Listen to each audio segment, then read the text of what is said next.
Hi, ನಾನು ನಿಮ್ಮ ಸಂಧ್ಯಾಕ್ಷಿ.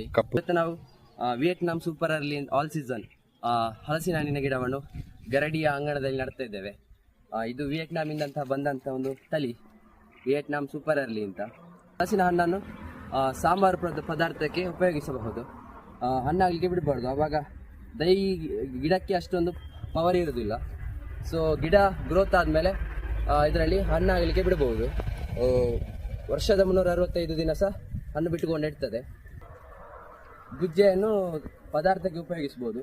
ಇವತ್ತು ಕುದ್ಮಾರಿನ ರಾಕೇಶ್ ಅನ್ನೋರ ಹುಟ್ಟುಹಬ್ಬದ ಪ್ರಯುಕ್ತ ಕೆಲಂಬೀರಿ ಅಂಗಣದಲ್ಲಿ ನಡ್ತಾ ಇದ್ದೇವೆ. ಇದರ ಸ್ಪಾನ್ಸರ್ ನನ್ನ ಕ್ಲಾಸ್ಮೇಟ್ ಸ್ನೇಹಿತೆ ಆಗಿರುವಂಥ ನಿಶ್ಮಿತಾ. ಇದರ ಸ್ಪಾನ್ಸರ್ ಗಂಡನ ಹುಟ್ಟುಹಬ್ಬದ ಪ್ರಯುಕ್ತ ಈ ಗಿಡ.